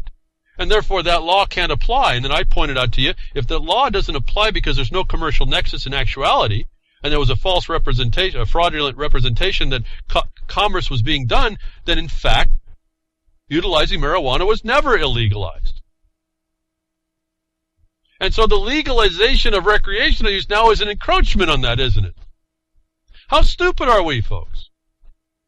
We do it to ourselves over and over and over. Anyway, jury runs down and says, this marijuana stuff's not working. We're going against you. And shuts it all down. So the people are sitting there to be a remedy. Another remedy is your own remedy. AP sues FBI over impersonating an AP reporter with a fake AP story. This is just coming out. You have sentiments that this is going on. We hear about this. But now AP actually steps up and says, wait a minute, whatever we are as a tool for you, that went too far. That's disparaging us. And last fall we wrote here on the FBI, this is a Tech Dirt, wrote about the FBI had set up a fake AP news story in order to implant malware during investigation. This came out deep in a document that had been released via a FOIA request by EFF, and the first notice by Chris Goyen at the ACLU. The document showed the FBI discussing how to install some malware called CIPAV, the Computer Internet Protocol Address Verifier, by creating a fake news story. Well, that's bad enough. They can fake this. So the APA is going to do its own remedy. It's going to sue to try and stop that, even though it's a participant in the propaganda. That went too far, right? I mean, this is just no different than the government saying, no, as a military, you lied to us. That went too far. So this one, FBI, you lied by putting in something malware that made us look bad. That went too far. What I want to point out is the FBI, sues FBI over impersonating an AP reporter. I want you to jump to Virginia shooting.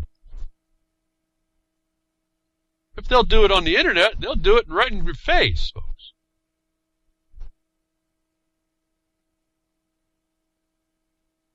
Now, what did I say earlier about a government makes a war on something, the people have lost. And they'll lose at the thing that the government says it's going to attack. Why? Because it's not that it's even incompetent. It's actually the plan of destruction. That at some point, as I said, you got this intuitive sense, a sense of being people and caring for people steps up. And I'm going to take this one at surface value.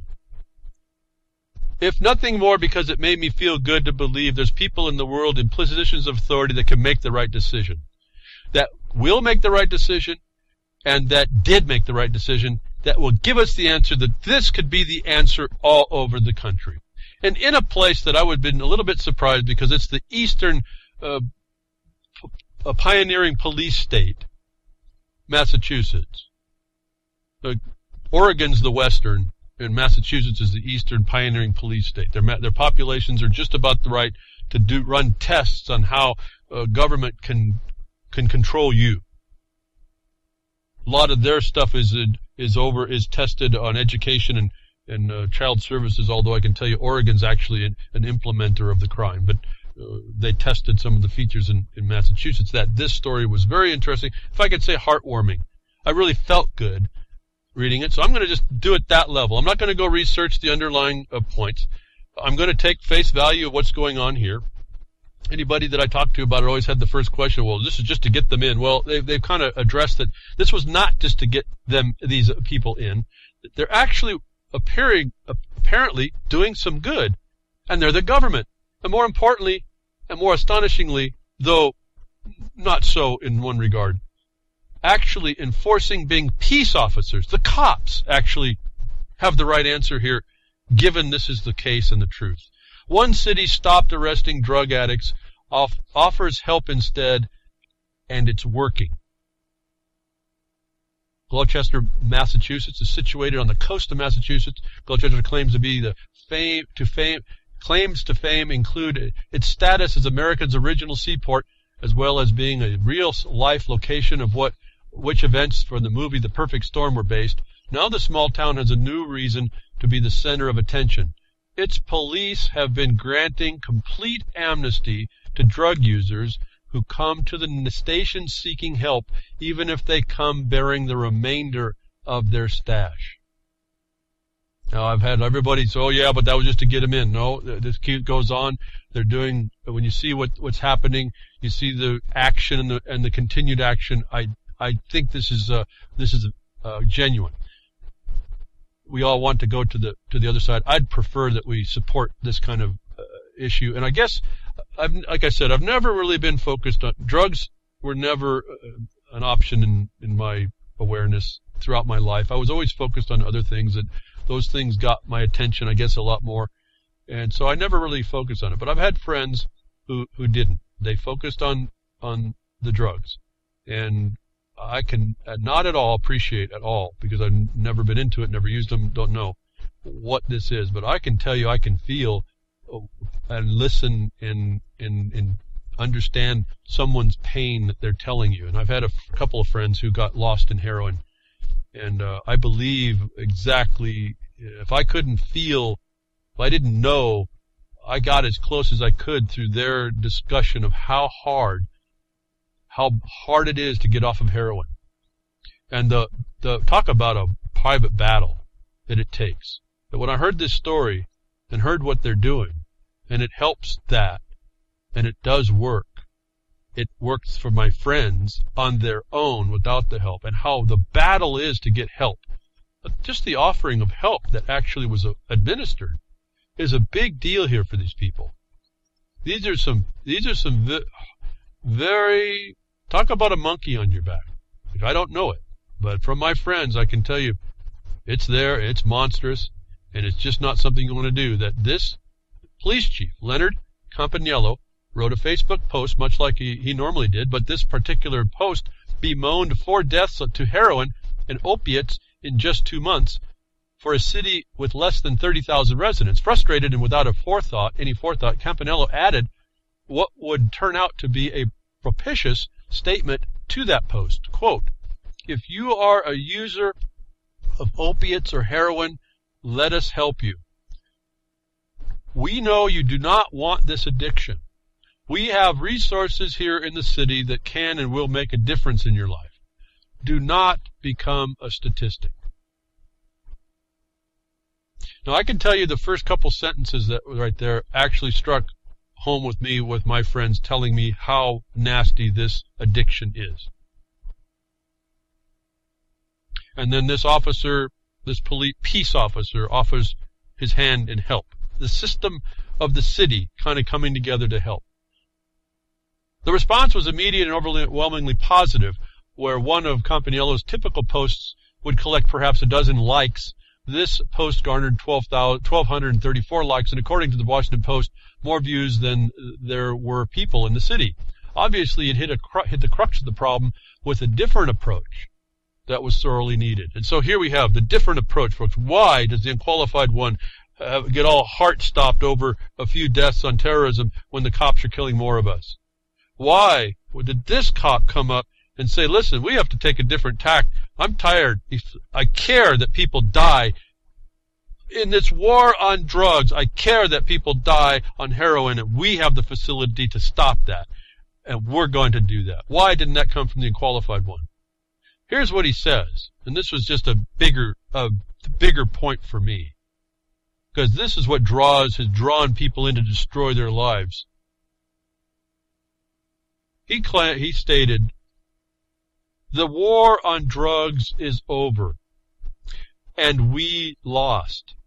There is no way we can arrest our way out of this. We've been trying for that for 50 years. We've been fighting it for 50 years, and the only thing that has happened in heroin has become cheaper, and more people are dying." On May 4th, he posted a lengthy update after considering that what he'd stumbled onto with his first extemporaneous post. "Any addict who walks into the police station with a remainder of his equipment, his needles, etc., or drugs, and asks for help will not be charged." Emphasizing not be charged. "Instead, we will walk them through the system toward detox and recovery. We will assign them to an angel," in quotes, "who will be their guide through the process, not in hours or days, but on the spot." And I have to tell you, this was another complaint about my friends. The system is set up to cause you to be parasitically fed into the system so that they can take more from you. And they take their time about it. So this was going to be on the spot. This is a critical, emboldened statement to me that says this was a critical understanding that you have to do about this. You really have to take command of this problem. The people that are doing it don't want it, but they have no power to really help themselves, and it's almost extra human power that they are able to help themselves when there is no help. I can only tell you I had much more appreciation for my friends after they told me what they went through to get themselves off in the face of everything that wanted to keep them down. Like the war on drugs is really the war of a complete oppression when you finally get sucked in. I couldn't do anything but admire their accomplishment. This little point, on-the-spot help, was very indicative of what has to be done in Insight. Addison, Gilbert, and Leahy Clinic have committed to helping fast-track people that walk into the police department so that they can be assessed quickly and that proper care can be administered quickly. Though it was unclear what the repercussions of such a bold move would be, after over 33,000 likes and 30,000 shares from the updated post, there was no denying Campanello had found a better alternative in penalizing those struggling with the addiction. I found the word alternative interesting because this is what the participants of stakeholderships do when they're coming to parasitize you. They offer their alternative. It's not the alternative to respond to the problem. It's the solution to give them funding streams to feed off your life. The better alternative is to stop that public-private nonsense and look at the problem and solve it. And this was done pretty simply at this point. Over 4,000 comments sang the praises of the program. And I'm going to have to say I do on the surface of this. I'm really hoping I'm hoping it's genuine, because if it is, it's really, really, really a big deal. For as few that may come, or as many as may come to be helped, this could be a literal life changer. A few even compared the approach to Portugal's success decriminalizing all drugs. Wow, that's the abandonment of the war on drugs here in the United States, wouldn't it? Just what this Officer Campanello says. The war on drugs is lost. And yet the unqualified ones isn't heart-tugged enough to see that. Because it's not about that for them, is it? Bravo, more compassion to humanity and our justice system. You are leading. Well, he's not really the justice system yet. He's the discretionary enforcement arm to keep the peace, isn't he? And so misstatement here, but we'll go with it. I'll just keep it on the light side. You are leading by example. Absolutely. And I think the results here, I say absolutely, that's what we're doing here. Leading by an example. What's the example? What's the fruits, folks? Passing the baton of corruption, or actually jumping in and not committing people that are already beat down into a bigger beatdown? Help them. Reach out and help them.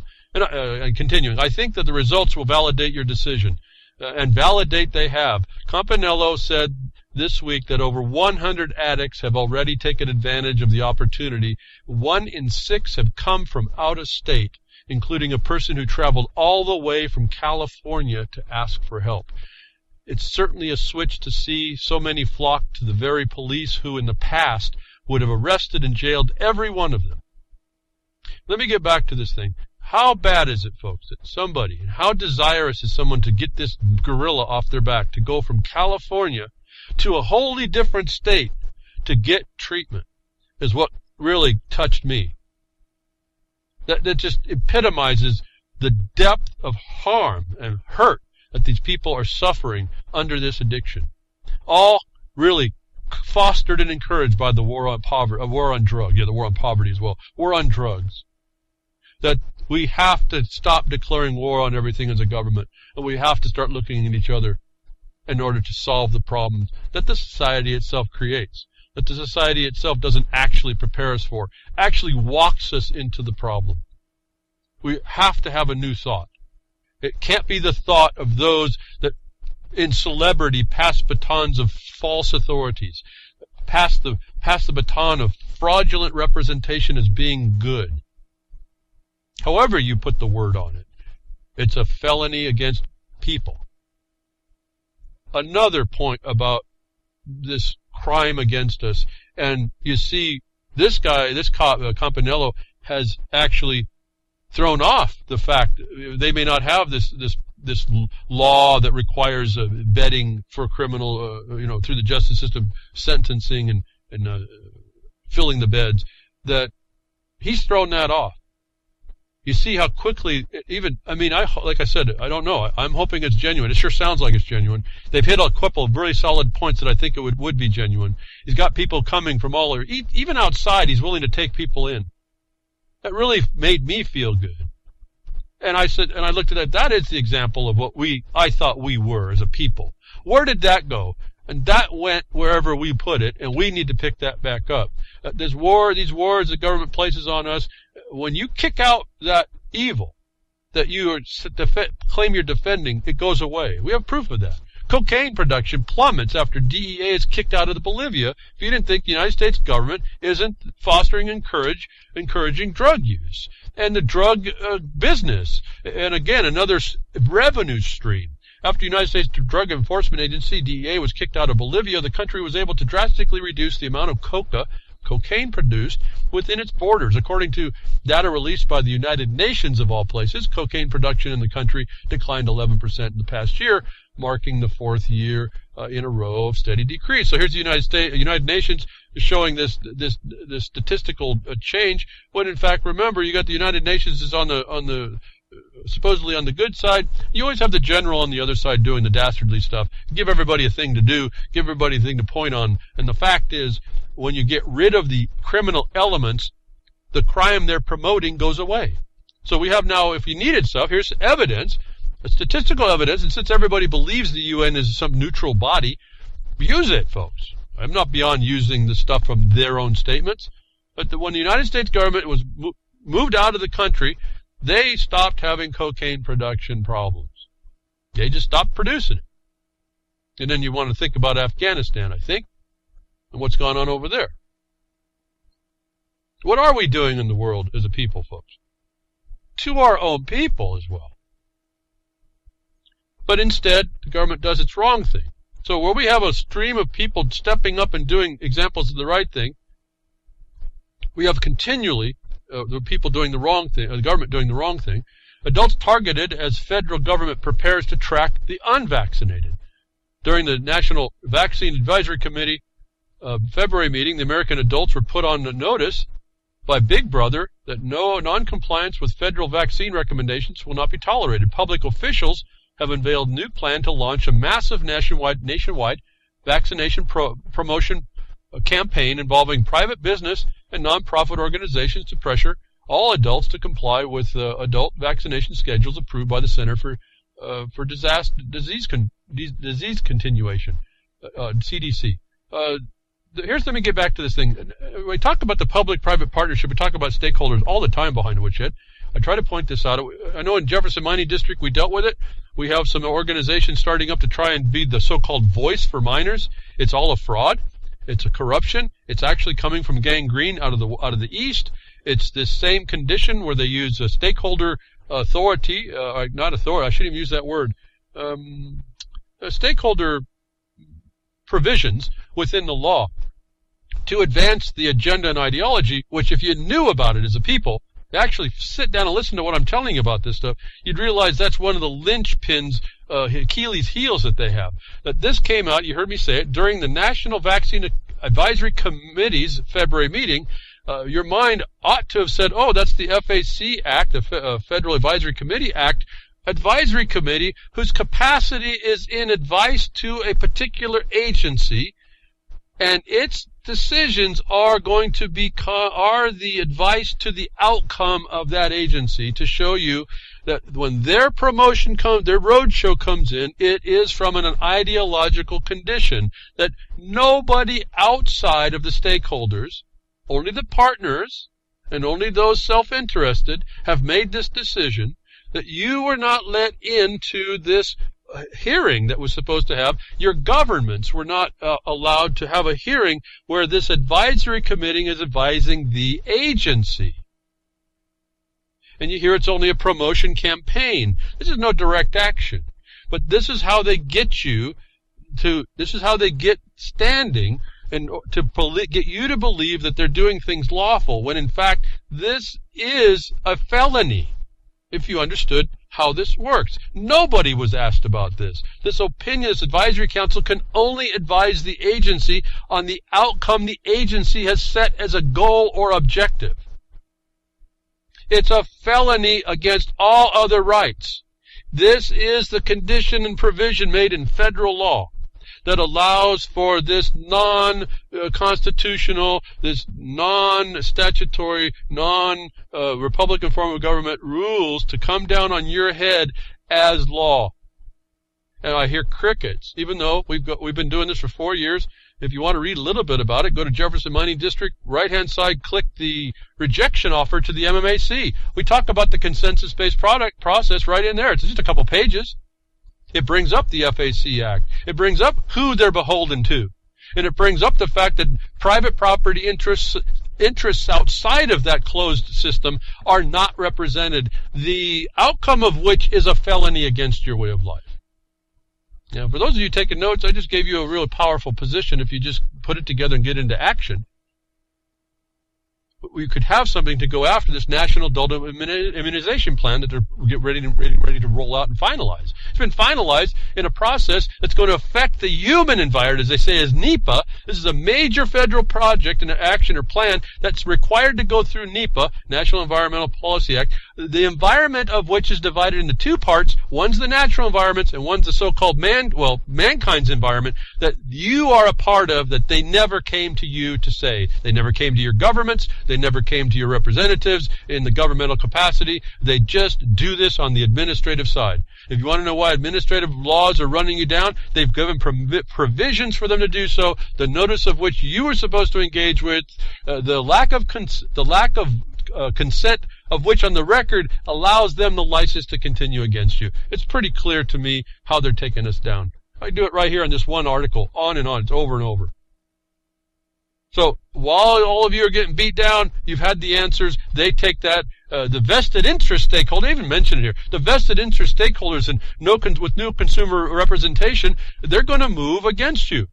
And yet they're in a process that someone hasn't sent a letter to the CDC to ask what was the authority for the stakeholders to interfere with my private rights. And make a comment and go to your county and say, hey, they're putting on some stuff on us that you need to be a part of. You need to do coordination with that because NEPA says so. They're going to infect the life of mankind with this nonsense. So, again, I read this stuff, I see a whole different view of action where I hear lots of crickets and I see lots of potential that I don't see being picked up. I see lots of people talking, I don't see lots of people doing. I see lots of people talking that could be doing and thinking they know, thinking that knowing is enough and not really putting into practice. And when they find out they haven't put it into practice, don't ask somebody, how do they get it into practice? And there are certain ways that you have to do. I don't like it, but that's it. So when you learn the ways, then you're fixed. I mean, that part's fixed. You just start communicating in the way the occupier needs to hear it. Why? Because they have written the objective basis that their military has to follow. Again, the force, the beating down. They have to follow that. And they can't do it by their own terms without being a felon to their own system and calling out that felon system, just like that guy who got hit for lying about the EPA, but he was a CIA agent. That's what you're dealing with. That's where you get them. You make it so that they're lying within their own rules. And coordination has a power. A cooperating advisory committee is a cooperating agency, not a coordinator. And these distinctions have to be made. The coordination is the power under the 10th Amendment for the people to be protected against federal actions. They also have state coordination as well. Local counties are protected against state action. But coordination is a 10th Amendment power. Cooperation, collaboration, partnerships, teamwork, all these names they do for consensus-based things are essentially advisory to the agency. They're not under the 10th Amendment. That's as simple as I could probably tell it to you. Okay, so now we have these drones. We know the government, the Clintonite, Obama, that's what his name was. Jeez. Unqualified one. I really don't take these people personal. I could just as soon forget them and not ever know them again. But the unqualified one didn't have a heart tug about all these cops killing you in the nation. And if you don't think those are federal cops, you're not looking close enough. But I told you, remember, silent weapons, quiet wars, data. They talked about it. I brought this up, I don't know how long ago now. I wanted you to know. Here, we're now moving into that phase. And then I told you about the wearable clothes and sensors were important, and they're now designing the sensor, finally getting the technology to design sensors, to put sensors in your clothes to keep track of you because they need to have a monitoring for the data to do their analysis, evaluation, to do their adaptation, to keep track of you, to make sure that you're going to be where they need you to be when their drone comes and tases you and they Shanghai you into their prison for a few years to do slave labor.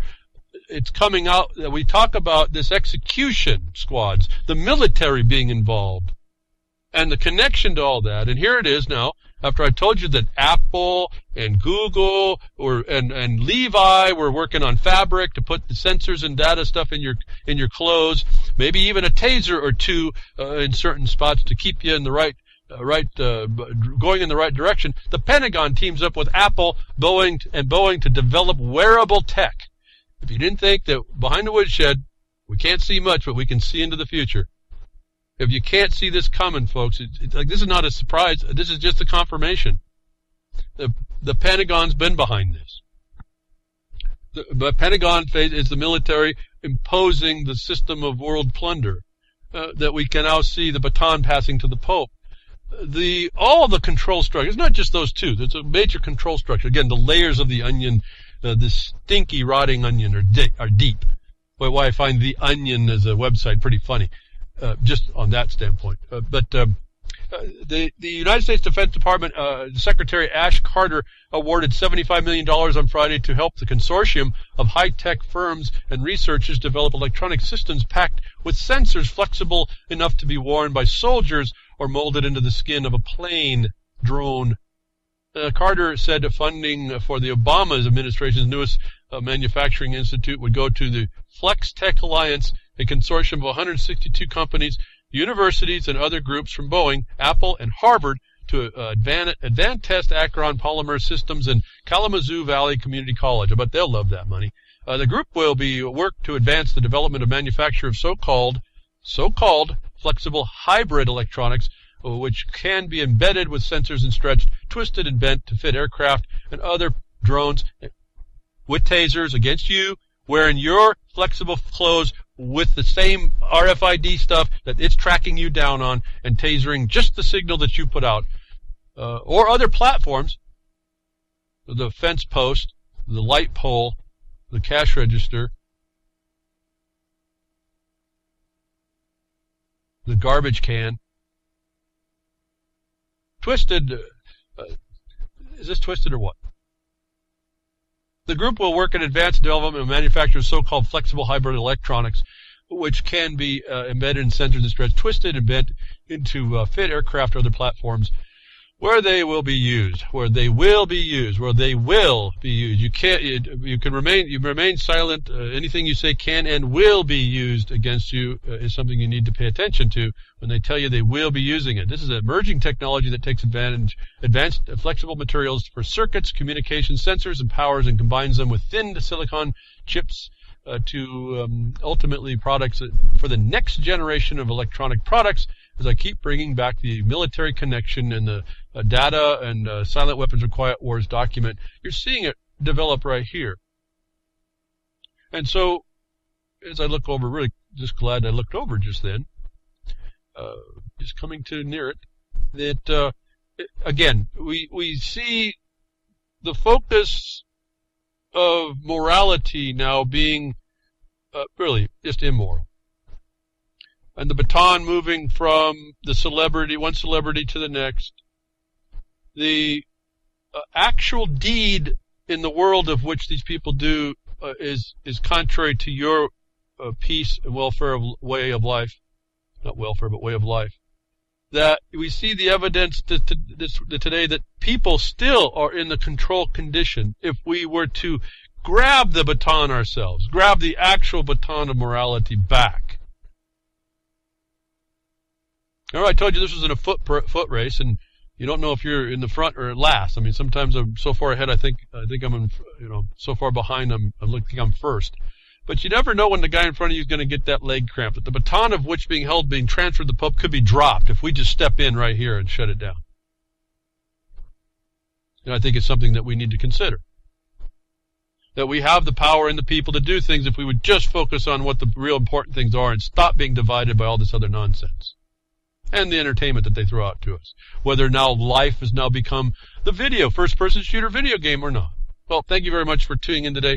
Hope I've given you some stuff to think about and to do. Again, my voice goes out because someone's paying for server money to keep that going out. WorldTruth.org.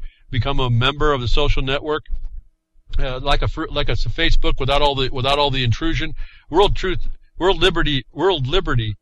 RealLiberty.com, RealLibertyMedia.com.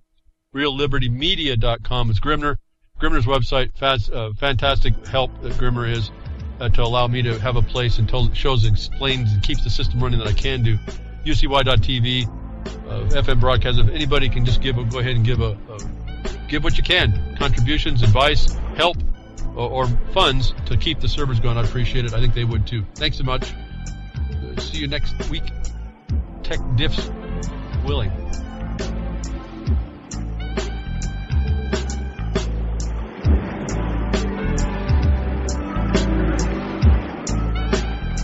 Well, that's another lesson. I hope with today's information you can take it to those that misbehave. From behind the woodshed, leaving his mark on the beast, this is Hal Anthony. Till next time, journey with purpose.